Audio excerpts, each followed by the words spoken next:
Hello everyone and welcome to my YouTube channel. जैसा कि आप सभी जानते हैं एसएससी जीडी एग्ज़ाम के लिए हमारे पास बहुत ही कम टाइम बचा है और लास्ट का टाइम बहुत ज़्यादा इंपॉर्टेंट हो जाता है क्योंकि उस टाइम पे हमें रिवीजन करना होता है, मॉक प्रैक्टिस करनी होती है और हमारे अंदर एक डर भी पैदा हो जाता है क्योंकि हमारे पास टाइम कम है।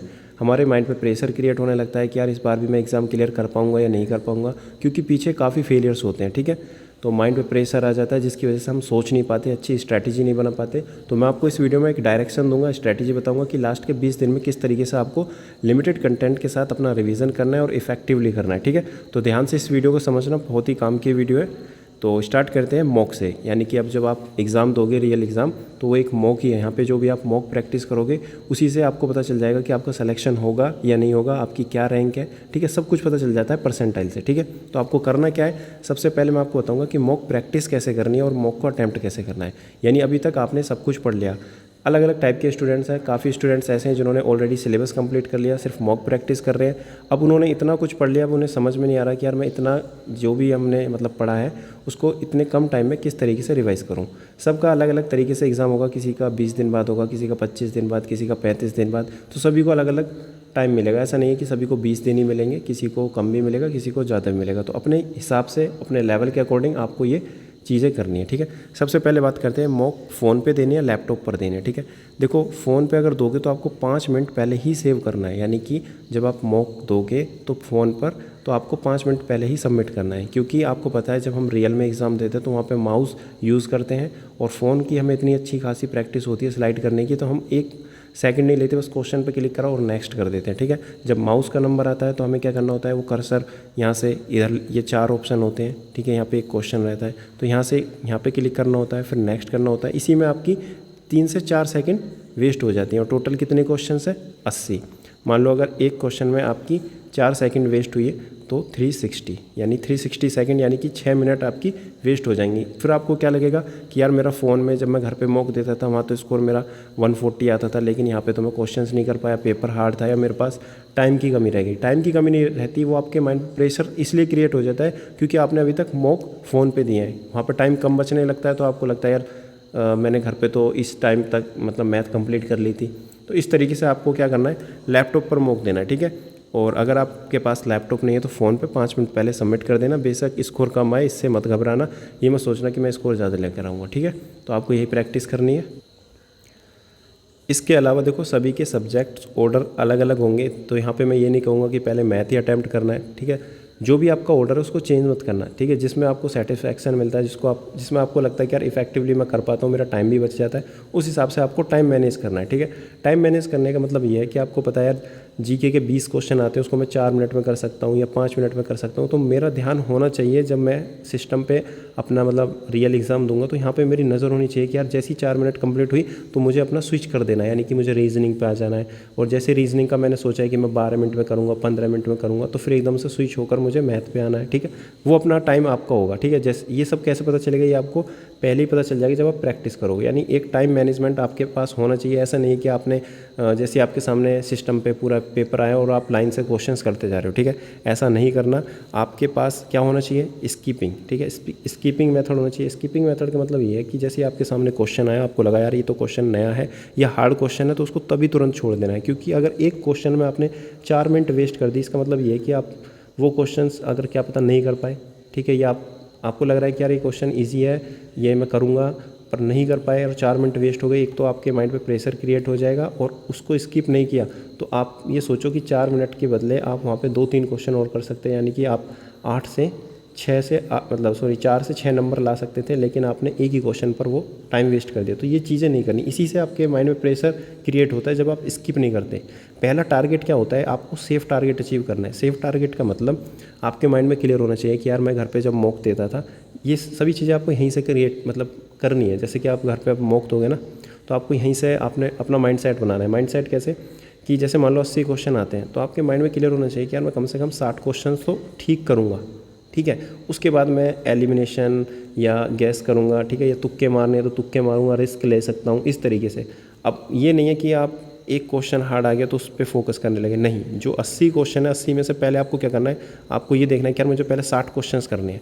वो 60 क्वेश्चंस इजी है, एवरेज है, कैसे मुझे 60 क्वेश्चन करने हैं, और अगर बीच में कोई हार्ड क्वेश्चन आ रहा है उसे तुरंत स्किप करना है, ठीक है। पहला टारगेट क्या है, अपना सेफ टारगेट अचीव करना है, जो भी आपने सोचा है, ठीक है। सभी का अलग अलग होगा, सभी की कैटेगरी अलग है, तो सभी की कट ऑफ अलग है, सब अपने अकॉर्डिंग करेंगे, ठीक है। इसके लिए मैं बता चुका हूँ पहले ही अलग वीडियो में, ठीक है। अब बात करते हैं मॉक कहाँ पे देने, टेक्स्ट बुक पर देने या RWA पे देने। देखो RWA का थोड़ा लेवल आपको पता है, आप परेशान भी हो जाते होंगे कि यार टेक्स्ट बुक पे अगर मैं मॉक देता हूँ तो मेरा स्कोर अच्छा आता है, पर जब मैं RWA पे देता हूँ तो वहाँ थोड़ा डाउन जाता है। और कई बार ऐसा भी लगता होगा कि यहाँ पे इरेलेवेंट क्वेश्चंस हैं, ठीक है, तो मोटिवेशन थोड़ा डाउन हो जाता होगा, तो उस चीज़ से नहीं घबराना। आपको मॉक देने प्रीवियस ईयर, ठीक है, यानी कि प्रीवियस ईयर सेक्शनल मॉक देने हैं, और इसके अलावा प्रीवियस ईयर तो आप दे भी चुके होंगे काफ़ी फ्री, और इसके अलावा इसमें प्रीवियस ईयर बेस्ड पे ही मॉक टेस्ट बनाए हुए हैं टेक्स्ट बुक पर, ठीक है, वो आपको प्रैक्टिस करने हैं। लेकिन संडे टू संडे आपको RWA का लाइव मॉक भी देना है। इससे आपका ये फ़ायदा होगा कि अगर बाय चांस पेपर हार्ड आता है, ठीक है, अगर एग्ज़ाम मतलब थोड़ा हार्ड आता है तो आप प्रेशर हैंडल कर सकते हो, क्योंकि आपको पता है कि जब हार्ड आता है तो मैं इस तरीके से सोल्व करता हूँ। हालांकि इतना हार्ड आता नहीं है, बट फिर भी आप, अगर आपको लगता है कि नहीं मैं RWA का नहीं दूंगा, जिसका अच्छा खासा स्कोर आ रहा है 140 टच कर रहा है वो RWA का दे सकता है, बट जिसको लगता है कि नहीं मेरा तो स्कोर अभी कम है, यहाँ से मैं डीमोटिवेट हो जाऊँ, तो टेक्स्ट बुक बहुत मतलब जेन्युइन और ऑथेंटिक क्वेश्चंस पेपर बनाते हैं, तो वही आपको करने हैं। और मोस्टली आपको क्वेश्चंस प्रीवियस ईयर ही करने हैं। जब आपके प्रीवियस ईयर क्वेश्चंस कंप्लीट हो जाएंगे, यानी कि प्रीवियस ईयर मॉक कंप्लीट हो जाएंगे, तभी आपको स्विच करना है जो ये मॉक प्रैक्टिस होते हैं, ठीक है। चलो अब बात करते हैं एलिमिनेशन और रिस्क। एलिमिनेशन और रिस्क मतलब 50-50, यानी कि कौन बनेगा करोड़पति में, जैसे कि हम 50-50 लेते हैं, तो सेम उसी तरीके से आपको करना है। इसका मतलब ये होता है, जैसे मान लो 4 ऑप्शन आए, कई बार ऐसा होता है कि यार 4 ऑप्शन आ गए, अब हमें क्वेश्चन जैसे हमने पढ़ा तो हमें आंसर तो नहीं पता, बट हाँ ये पता है कि यार इन दोनों में से ये आंसर तो नहीं हो सकते, ठीक है, ये हमें क्लियर पता है कि इन दोनों में से तो हो नहीं सकते, बट इन दोनों में से हो सकते हैं, पर आंसर पता नहीं है, बस हमने एलिमिनेट कर दिया। तो यहाँ पे आप रिस्क ले सकते हो, ठीक है, अगर आपका टारगेट अचीव हो चुका है, यानी कि सेफ टारगेट अचीव हो चुका है, यानी कि आपने 60+ क्वेश्चंस कर लिए हैं, तो ठीक है, तब आपको क्या करना है, एलिमिनेशन और रिस्क, ठीक है, तुक्का नहीं है, इसे गैस वर्क कहते हैं, ठीक है।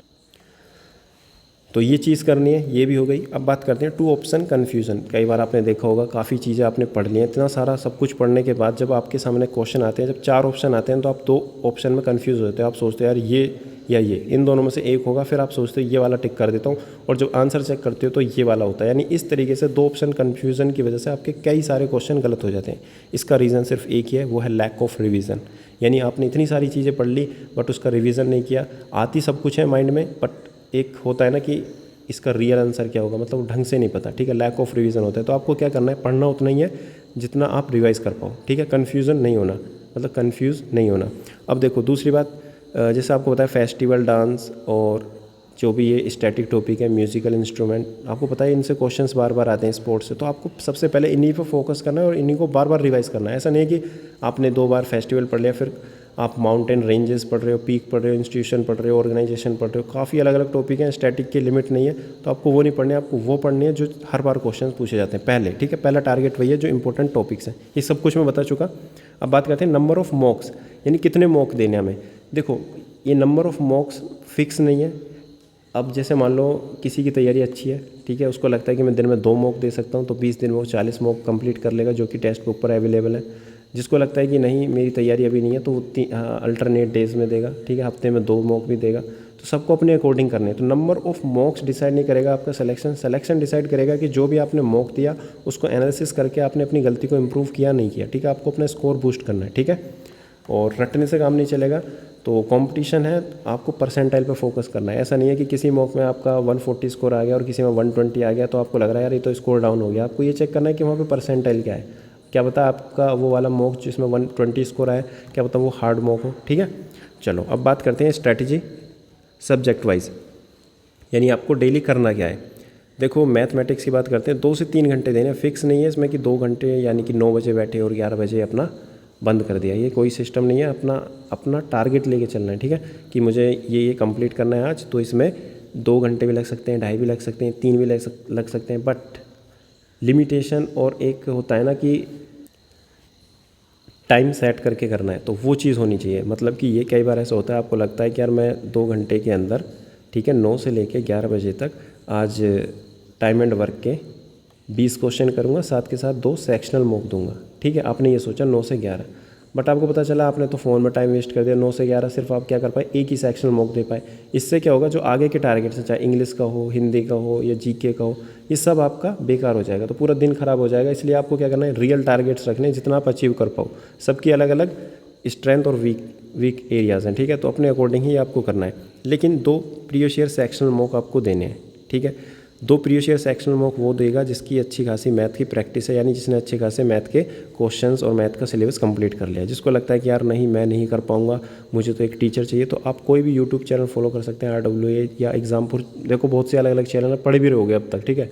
ऐसा नहीं है कि मैं अलग से अभी ये वाला चैनल बताऊँ तो उसी को फॉलो करोगे, आपको पता है। तो कोई भी चैनल आप फॉलो कर सकते हैं। 2 प्रैक्टिस सेट वहाँ से सोल्व करने हैं, ठीक है। 2 प्रैक्टिस सेट सोल्व करने से आपको ये पता चलेगा कि किस तरीके से क्वेश्चंस टैकल करने हैं। जिनकी मैथ अच्छी है वो भी 1-2 बार ये प्रैक्टिस सेट देख सकते हैं यूट्यूब पर। इससे आपको ये पता चलेगा कि मैं किस तरीके से सोल्व कर रहा हूँ और एक टीचर किस तरीके से सोल्व कर रहा है, ठीक है। तो आपको क्या करना है, डेली 2 सेक्शनल मॉक सोल्व करने हैं, 40 क्वेश्चन हो जाएंगे। उसमें आपको क्या करना है, ये देखना है कि यार मेरा वीक टॉपिक कौन सा है, एनालिसिस करना है कि यार इस वाले मॉक में मेरे 20 में से 15 क्वेश्चन सही हुए, तो 15 क्वेश्चन सही हुए, यानी 5 क्वेश्चन जो गलत हुए कौन से टॉपिक के हुए। फिर दूसरे मॉक में भी चेक करने हैं आपने देखा होगा कि दोनों मॉक में यार सेम ही टॉपिक के क्वेश्चंस गलत हो रहे हैं, यानी कि सिंपल इंटरेस्ट या कंपाउंड इंटरेस्ट या प्रॉफिट लॉस। तो आपको उसको नोट करना है, अपना वीक टॉपिक पहचानना है। फिर अगले दिन क्या करना है, फिर 2 से 3 घंटे में आपको मॉक प्रैक्टिस नहीं करनी है, आपको वो क्या करना है, वो जो वीक टॉपिक है उसके कॉन्सेप्ट पढ़ने, जहाँ से भी अपने नोट्स बनाए हैं, जहाँ से भी आपने कोर्स कंप्लीट किया है, जो भी शॉर्ट नोट्स बनाए, जहाँ भी जिस टाइप्स में भी आपको दिक्कत आ रही है वो अपना अच्छे से समझना है, उस पर सर्किल कर लेना है, ठीक है। उसके बाद क्या करना है, उसी वीक चैप्टर के आपको प्रीवियस ईयर क्वेश्चंस प्रैक्टिस करने हैं। कम से कम 100 क्वेश्चन प्रैक्टिस कर लो, ठीक है, यानी कि 2 दिन में प्रैक्टिस कर लो। ऐसा तो है नहीं कि मान लो मैथ के 20 चैप्टर हैं या 15 चैप्टर हैं तो सारे वीक हैं, इसका मतलब तो फिर आपने पढ़ाई नहीं की। ज़्यादा से ज़्यादा 3-4 चैप्टर आपके वीक होंगे जिसमें आपको दिक्कत आएगी, वो आपको फिल्टर करके पता चल जाएगा और उसका बार बार रिवीजन कर लोगे, ठीक है। तो करना कैसे है, वीक टॉपिक के कॉन्सेप्ट, फिर प्रीवियस ईयर क्वेश्चंस। और दूसरी बात, बहुत से लोग ये भी सोच रहे होंगे कि अभी मेरा 2-3 टॉपिक बच रहे हैं, क्या उनको मैं कवर करूं या नहीं करूं, जैसे कि मेंसुरेशन बच रहा है या CI बच रहा है। वैसे तो मैंने सब कुछ पढ़ लिया सिलेबस में, बट मेरे 2-3 टॉपिक बच रहे हैं, क्या मैं नया भी पढ़ सकता हूं अभी 20 दिन में लास्ट के। तो देखो वैसे ये आप पे डिपेंड करेगा, मतलब कि अगर आपने जितने भी टॉपिक्स पढ़े हैं, जैसे मान लो आपका CI और मेंसुरेशन बचा है, बाकी सब कुछ आपने पढ़ लिया, लेकिन जितना भी आपने सब कुछ पढ़ा है क्या उसमें 100 में से 90 या 80% स्कोर ला पा रहे हो, यानी जितना आपने पढ़ा है क्या वो ढंग से पढ़ा है, उसमें से स्कोर आ रहा है या नहीं। अगर स्कोर अच्छा खासा आ रहा है, जितना पढ़ा है वो सब कुछ अच्छे से आता है, तो आप आगे अपना सिलेबस कंप्लीट कर सकते हो, यानी जो भी 1-2 चैप्टर बचे हैं उन्हें पढ़ सकते हो। लेकिन अगर आपका जितना आपने पढ़ा है वो अच्छे से मतलब नहीं कर पा रहे, उसका रिजल्ट नहीं ले पा रहे, तो फिर आपको वही चीज़ रिवाइज करनी है, नया कुछ नहीं पढ़ना, ठीक है। चलो अब बात करते हैं GK की, जो कि सबसे इंपॉर्टेंट है, इसमें सबसे ज़्यादा कन्फ्यूज़न रहती है और ये कहीं ना कहीं फाइनल सिलेक्शन के लिए इंपॉर्टेंट होता है, यही मेरिट में आपको आगे लेकर जाएगा। तो आपको करना क्या है, GS और स्टैटिक और करंट अफेयर, यानी 3 इसमें पोर्शन है। आपको करना क्या है, 2 से 3 घंटे इसमें भी आपको GK को देने हैं, ठीक है। अब देखो यहाँ पे मैंने 2 घंटे मैथ के दे दिए और 2 घंटे GK के दे दिए। कोई स्टूडेंट ऐसा भी होगा जिसकी मैथ बहुत ज़्यादा स्ट्रॉन्ग होगी, ठीक है, वो 1 घंटे रिवाइज करके भी काम चला सकता है, या डेली एक सेक्शनल मॉक दे के भी काम चला सकता है। तो ये सब कुछ आपको अपने अकॉर्डिंग करना है। यहाँ पे मैं एक एवरेज स्टूडेंट के अकॉर्डिंग यहाँ पे चीज़ें बता रहा हूँ, ठीक है। तो ऐसा नहीं कि डायरेक्ट आपने कॉपी कर ली, तो इस वीडियो को ध्यान से समझना और अपने अकॉर्डिंग ही यूज़ करना। बात करते हैं GK की, तो GK में कुछ नहीं करना, जितना भी आपने अभी तक पढ़ लिया एक टॉपिक, यानी कि जैसे कि जो मैंने इंपॉर्टेंट टॉपिक्स की लिस्ट दी थी, जैसे हिस्ट्री में दिल्ली सल्तनत, मुग़ल, और केमिकल नेम हो गए, केमिस्ट्री में पीरियोडिक टेबल हो गई, फिजिक्स में इंस्ट्रूमेंट हो गए, या जो भी टेम्पल्स हो गए, या स्टैटिक में डांस फेस्टिवल हो गए। इसी तरीके से आपके अलग अलग टॉपिक्स हैं, ज्योग्राफी में हिल्स, रिवर एंड ट्रिब्यूटरीज हो गई, डैम्स हो गए, ठीक है, और जो भी आपके लेक हैं इंपॉर्टेंट वो हो गए। जो भी आपको लगता है यार एग्ज़ाम में ये इंपॉर्टेंट है, आपको पता चल जाएगा जब आप मॉक प्रैक्टिस करोगे, बार बार यहीं से क्वेश्चंस पूछे जा रहे हैं, मॉडर्न हिस्ट्री से क्वेश्चंस पूछे जा रहे हैं, ठीक है, वाइसराय पूछे जा रहे हैं, गवर्नर जनरल पूछे जा रहे हैं। तो आपको क्या करना है, वो अपने जो नोट्स हैं जो भी आपने अभी तक बनाए हैं उन्हीं को रिवाइज़ करना है, क्योंकि आपको पता है क्वेश्चंस वहीं से आएंगे। आपको पता भी रहेगा कि यार ये तो मैंने पढ़ा था, बट ऑप्शन नहीं लगा पाओगे क्योंकि आप 2 ऑप्शन में कंफ्यूज हो जाओगे due to lack of revision. तो लैक ऑफ रिवीजन नहीं होना चाहिए, यानी जो चीज़ आपने पढ़ ली बार बार उसी को बार बार पढ़ो और अपने ऊपर विश्वास रखो कि यार जो भी मैं पढ़ रहा हूँ सही पढ़ा है अभी तक और उसी को रिवाइज़ करूँगा तभी मेरा सिलेक्शन होगा। क्योंकि हमारे अंदर एक वो होती है जिज्ञासा कि नई नई चीज़ें पढ़नी है, क्योंकि बोर हो जाते हैं कि बार ये चीज़ पढ़ ली तो मन नहीं करता है ना, वो सभी के साथ होता है, पर सिलेक्शन तभी होगा जब बार बार रिपीटेशन होगी, ठीक है। उसके बाद आपको 100+ प्रीवियस ईयर क्वेश्चंस प्रैक्टिस करने हैं डेली। और उसमें जो मार्क PYQ यानी अभी तक 3 महीने में जो भी आपने तैयारी की है, तो आपने देखे होंगे कुछ क्वेश्चंस ऐसे होंगे जो आपके नोट्स के पढ़ने के बाद भी नहीं होते होंगे, तो आपने मार्क किए होंगे, तो उनको अच्छे से रिवाइज़ करना है। तो नोट्स और प्रीवियस ईयर क्वेश्चंस की प्रैक्टिस करनी है। ऐसा नहीं है कि आपने अपने अच्छे से नोट्स पढ़ लिए तो सब कुछ हो जाएगा उसी से। जब आप प्रीवियस ईयर क्वेश्चंस करोगे तो आपको पता चलेगा कि यार इस टाइप के क्वेश्चंस भी पूछे जाते हैं, यानी जो चीज़ें मैंने पढ़ी हैं उसको घुमा के भी पूछा जाता है, तो मुझे इस तरीके से भी सोचना है, ठीक है। तो प्रीवियस ईयर क्वेश्चंस प्रैक्टिस करनी है डेली भी करोगे तो भी आपके इतने क्वेश्चंस हो जाएंगे कि आप अच्छे, मतलब जो आपका लेवल है ना वो 20 दिन में, और जो भी आपको टाइम मिलेगा 25 दिन 30 दिन, वो बहुत इंप्रूव कर पाओगे अगर कंसिस्टेंट रहते हो मन से तो, ठीक है। स्टैटिक में क्या करना है, आपको फिक्स टॉपिक्स मल्टीपल टाइम्स पढ़ने हैं। ये फिक्स टॉपिक्स मैंने ऑलरेडी अपने टेलीग्राम चैनल पर डाले हैं, फिर दोबारा डाल दूंगा, तो आपको वहाँ से वो फिक्स टॉपिक्स मतलब पढ़ने हैं। तो जीके का जितना भी इंपॉर्टेंट टॉपिक्स का मतलब कंटेंट है वो मैं डाल दूंगा, उसको वहीं से आपको पढ़ना है, ठीक है। अगर आप मतलब कि पहले से ये रिवाइज़ कर चुके हो स्टैटिक पोर्शन, तो आप प्रीवियस ईयर क्वेश्चंस भी डायरेक्ट प्रैक्टिस कर सकते हो, क्योंकि इसमें कोई कॉन्सेप्ट नहीं है। अगर आपके पास कोई बुक है तो वहाँ से भी डायरेक्ट प्रीवियस ईयर क्वेश्चंस, या RWA की बुक है स्टैटिक की, कहीं से भी पढ़ सकते हो, बट लेकिन आपको लिमिटेड टॉपिक पढ़ने हैं, यानी पहले वो टॉपिक पढ़ने हैं जहाँ से क्वेश्चंस हमेशा आते ही हैं, ठीक है। उसके बाद आपके पास टाइम में आपको लगता है कि हाँ मैंने ये सब कुछ अच्छे से कर लिया, तो आप एक्स्ट्रा भी पढ़ सकते हैं। बाकी इतना टाइम मिलेगा नहीं, क्योंकि आप एक टॉपिक को अगर 5 बार भी पढ़ोगे वो भी कम है, क्योंकि सब कुछ याद नहीं रह पाता, ठीक है। तो प्रैक्टिस ज़रूरी है। अब बात करते हैं CA की, यानी करंट अफेयर। देखो करंट अफेयर यानी कि हमारे पास लास्ट के 20 दिन है, तो ऐसा तो है नहीं कि अब हम करंट अफेयर मंथली पढ़ेंगे कि दिसंबर के पढ़ने हैं, ठीक है, या अगस्त के पढ़ने, इस तरीके से नहीं पढ़ने। अब हमें करना क्या है, अब हमारे पास सिर्फ एक ही काम है, वो है टॉपिक वाइज करंट अफेयर का रिवीजन। यानी सब कुछ हमने पढ़ लिया है, टॉपिक वाइज करंट अफेयर का रिवीजन कहाँ से करेंगे, या तो इंडोलॉगस यूट्यूब चैनल, या अलग अलग यूट्यूब चैनल हैं, देखो आप परचम क्लासेस से भी कर सकते हो, और भी काफ़ी चैनल। तो इसके लिए भी मैं कोई स्पेसिफिक चैनल रिकमेंड नहीं करूँगा, तो अलग अलग चैनल हैं, चाहे वो क्या कहते हैं उसको, रवि GS हो गया, या क्रेजी GK ट्रिक हो गया, ये जो भी है, ठीक है, कहीं से भी आप कर सकते हो, जो भी आपके पास बुक है।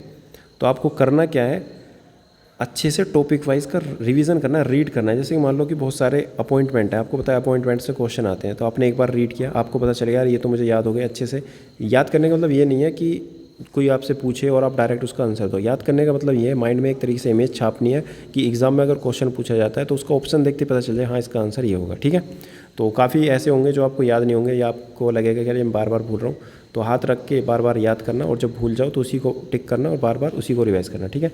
बट मैं सबसे बेस्ट कंटेंट ये आभास सर सैनी की जो PDF है उसी को मानता हूँ। इसमें ये हिंदी और इंग्लिश दोनों बाइलिंगुअल है, ये मैंने शेयर किया है अपने टेलीग्राम चैनल पर, तो वहाँ से भी आप पढ़ सकते हो। इसका फ़ायदा ये है कि कम समय में कम कंटेंट के साथ आप अच्छा स्कोर कर पाओगे, क्योंकि सब कुछ तो आप याद कर ही नहीं पाओगे, या आपको भी पता है, ठीक है, पर मन कहता है कि यार ये भी पढ़ ले वो भी पढ़ ले, बट आपको ये पता है कि यार सब कुछ याद नहीं हो पाता, ठीक है। तो स्पीडी बुक जिसके पास है वहाँ से भी आप सेलेक्टिव टॉपिक्स पढ़ सकते हो। आभास सर की खासियत ये है कि जो भी स्पीडी बुक में दिया है वहाँ से उन्होंने छाँट के जो भी इंपॉर्टेंट चीज़ें वो यहाँ पे लिखी है, यानी कम चीज़ें लिखी हैं। तो आप डायरेक्ट ये भी पढ़ सकते हो जब आपको फ्री में PDF मिल रही है। तो मैं तो यही कहूँगा कि आभास सर से आप पढ़ सकते हो, बाकी आपकी मर्जी है, सभी चीज़ें मैंने बता दी। अब बात करते हैं रीजनिंग की। देखो रीजनिंग में क्या करना है, तो प्रीवियस ईयर सेक्शनल मॉक देने हैं टेक्स्ट बुक पर डेली। आपको लगता है कि नहीं मेरी रीजनिंग अच्छी खासी है, तो एक से भी काम चल जाएगा, वहाँ पे भी सेम वही चीज़ करनी है, अपने वीक टॉपिक पे फोकस करना है। वीक टॉपिक कैसे पता चलेगा, आपको ये देखना है मेरा स्कोर हर बार कौन से टॉपिक में कट रहा है, missing number, number series, alphabetic series, coding, decoding, blood relation या सिटिंग अरेंजमेंट, किस टॉपिक्स में मेरे मतलब स्कोर डाउन जा रहा है। तो आपको फिर उसी वीक टॉपिक के प्रीवियस ईयर क्वेश्चंस प्रैक्टिस करने हैं। जो भी आपके पास बुक है, पिनेकल, किरण, जो भी आपके पास बुक है, आपको लगता है कि नहीं मेरे पास कोई बुक नहीं है, मैं कोई PDF यूज़ करूँगा, तो क्वांट किंग करके टेलीग्राम चैनल है, या इसके अलावा अलग अलग चैनल है टेलीग्राम पे, जिन टीचर को भी आप फॉलो कर रहे हो, चाहे अरुण सर हो, विक्रमजीत सर हो, जो भी टीचर आपको बढ़िया लगते हैं, ठीक है, चाहे पीयूष वार्ष्णेय सर हो, तो वहाँ से आप उनकी PDF निकाल के वहाँ से क्वेश्चंस प्रैक्टिस कर सकते हैं। सिर्फ आपको अपना थॉट प्रोसेस जनरेट करना है, ठीक है।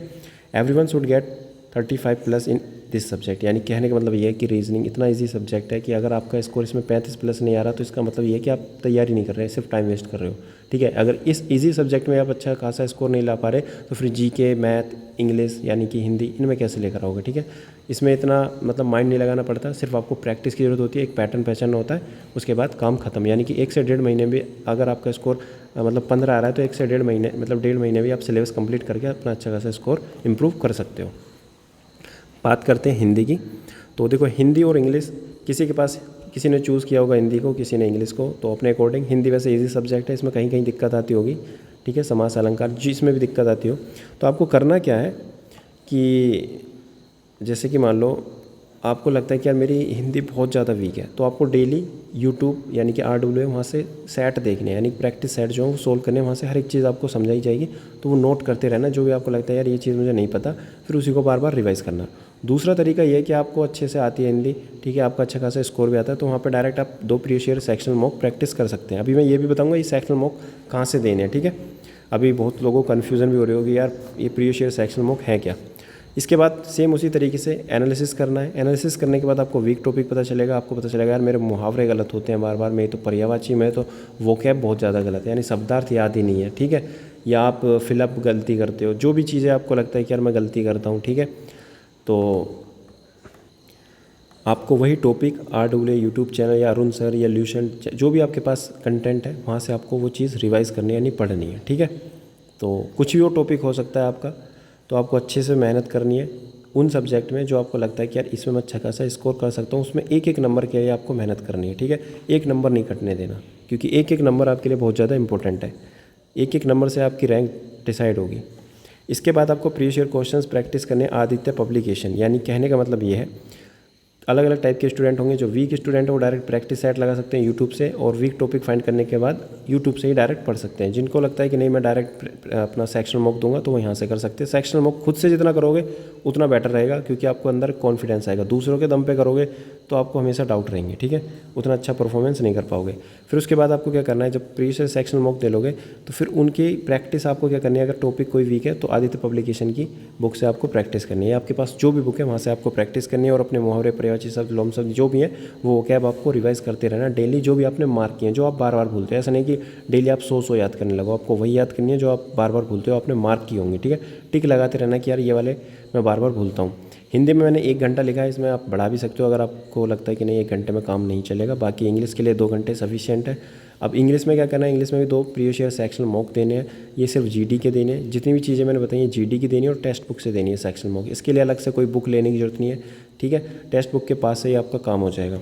इसमें भी सेम आपको एनालिसिस करना है, एनालिसिस करने के बाद प्रैक्टिस करने हैं। जैसे कि मान लो आपको पता चला मेरे हर बार एरर के क्वेश्चंस गलत होते हैं, सेंटेंस इंप्रूवमेंट के क्वेश्चंस गलत होते हैं, फिलअप गलत होते हैं, तो आपको स्पेसिफिक टॉपिक के क्वेश्चंस करने 50-50 डेली। जब आप डेली क्वेश्चंस करोगे तो वहाँ पे जब आप मार्क करोगे यार इसमें ये क्वेश्चन मतलब ये क्वेश्चन है, इसमें ये फार्मूला कह रहा हूँ रूल ये नया है, ये मैंने नहीं पढ़ा, तो उसको आप नोट डाउन करोगे यानी कि सेव करोगे, ठीक है, उस पर टेक्स्ट बुक पे। फिर आप उसका रिवीजन करोगे, तो जब वो दोबारा क्वेश्चन आएगा तो आप गलती नहीं करोगे। इस तरीके से आपको अपनी इम्प्रूवमेंट करनी है, ठीक है।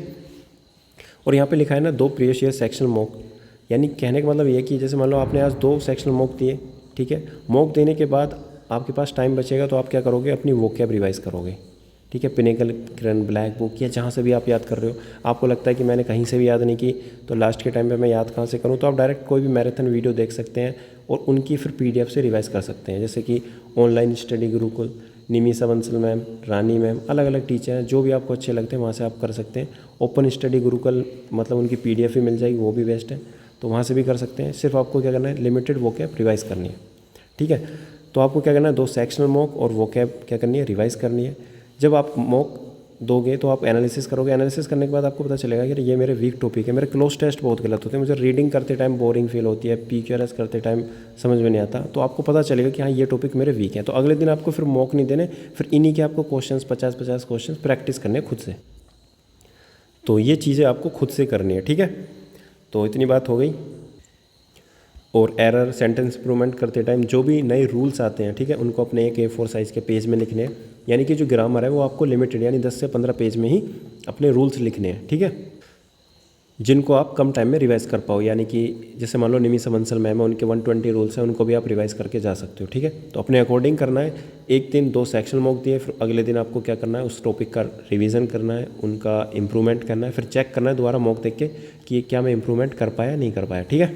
चलो अब बात करते हैं अपने डेली रूटीन की। इतना सब कुछ जान लिया, अब समझ में नहीं आ रहा यार कि करना किस तरीके से। देखो मैथ को 2 से 3 घंटे देने हैं, रीजनिंग को 1 घंटा देना है, इंग्लिश को 2 घंटे और हिंदी को 1 घंटे, GK को 2 घंटे और फुल मॉक को 2 घंटे। फुल मॉक को 2 घंटे का मतलब 1 घंटे आपका मॉक होगा और 1 घंटे आपको एनालिसिस करना है अच्छे से कि मैं कहाँ गलती कर रहा हूँ, अभी भी सिली मिस्टेक्स हो रही हैं तो कैसे इंप्रूव होंगी, ठीक है। अगर मुझे स्कोर इंप्रूव करना है तो किस तरीके से होगा, ठीक है। हर एक चीज़ आपको अच्छे से पहचानी। ऐसा नहीं कि सिर्फ आप पढ़ते जा रहे हो और 20 दिन कंप्लीट हो गए, एग्ज़ाम में जाके देखा तो पता ही नहीं चला कि हो क्या रहा है, ठीक है। ये चीज़ें नहीं होनी चाहिए। आपको हर एक चीज़ समझ में आनी चाहिए कि मैं कर क्या रहा हूँ, मैं किस डायरेक्शन हूँ, मेरा रिजल्ट क्या है, सब कुछ आपके हाथों में है। ठीक है, आपकी मेहनत आपके हाथों में, मैं समझा रहा हूँ, तो आपको ये चीज़ अप्लाई करनी है। अब जैसे मान लो 25,000 वैकेंसी है, 10 गुने स्टूडेंट्स अगर ले जाते हैं तो 25 का 10 गुना कितना हो जाएगा, 2.5 लाख। ठीक है, तो 2.5 लाख आपके जो स्टूडेंट्स हैं वो सेलेक्ट किए जाएंगे मान लो फिज़िकल के लिए। और आप टेक्स्ट बुक में जब आपकी मतलब मॉक दे रहे हो, आपकी रैंक आ रही है 100 के, ठीक है, तो आपको लग रहा होगा कि यार मेरा एग्ज़ाम तो क्लियर हो जाएगा, बट कहीं ना कहीं फाइनल मेरिट में आप आउट हो जाओगे। यानी कहने का मतलब ये है कि जो आपकी रैंक है ना वो आपकी 80 परसेंटाइल, अगर आपकी कोई जनरल मतलब रिजर्वेशन है तो आनी चाहिए, अगर आप जनरल कैटेगरी में तो टारगेट रखो कि 95 परसेंटाइल से अप आए। ठीक है, कंपटीशन में रहो। ऐसा नहीं है कि आप ये सोचो कि मैं तो सिर्फ कट ऑफ क्लियर करूँगा तो भी मैं मतलब सिलेक्शन ले जाऊँगा, ऐसा नहीं होता। कट ऑफ क्लियर करना सिलेक्शन लेना नहीं है, एग्ज़ाम क्लियर करना सिलेक्शन लेना नहीं है, एंड तक टिकना सिलेक्शन लेना है। यानी कि एग्ज़ाम अच्छे नंबर से क्लियर करना है, फिर उसके बाद फिजिकल भी क्लियर करना है, फिर मेडिकल डॉक्यूमेंटेशन, तब जाके सिलेक्शन होता है। ऐसा नहीं कि सिर्फ एग्ज़ाम क्लियर कर दिया तो सिलेक्शन है। तो हमेशा याद रखना कंपटीशन में आगे रहना है। ठीक है, चलो, काफ़ी लोगों की ये बात समझ में नहीं आई होगी तो उसको छोड़ दो। अब बात करते हैं इंपॉर्टेंट पॉइंट्स। इंपॉर्टेंट पॉइंट्स के देखो बारे में बताना चाहता हूँ, जो भी मैंने अभी तक बताया ना कि सेक्शनल मॉक 2-2 देने हैं।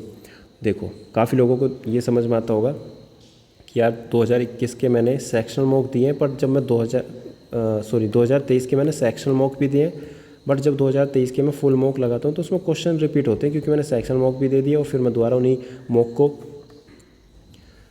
प्रैक्टिस कर रहा हूँ तो मज़ा नहीं आता, बहुत जल्दी जल्दी क्वेश्चंस कर लेता हूँ, मुझे रियल परफॉर्मेंस का पता नहीं चलता है ना, ये चीज़ें होती होंगी। तो आपको देखो करना क्या है, सेक्शनल मॉक हमेशा प्रीवियस ईयर के देने हैं। यानी कि 2023 के जो जितने भी जीडी के एग्ज़ाम है वो 76 हैं और 2021 के 63 हैं, तो काफ़ी मतलब 9 और 1 3 यानी कि 139 यानी कि 140 के आसपास मान लो। एक दिन में अगर 3 भी दोगे तब भी आप 20 दिन में 60 कर पाओगे, अगर 4 दोगे तब भी आप 80 कर पाओगे। यानी कि 2 साल के भी आप मॉक प्रैक्टिस नहीं कर पाओगे, अब ये लगा लो हिसाब।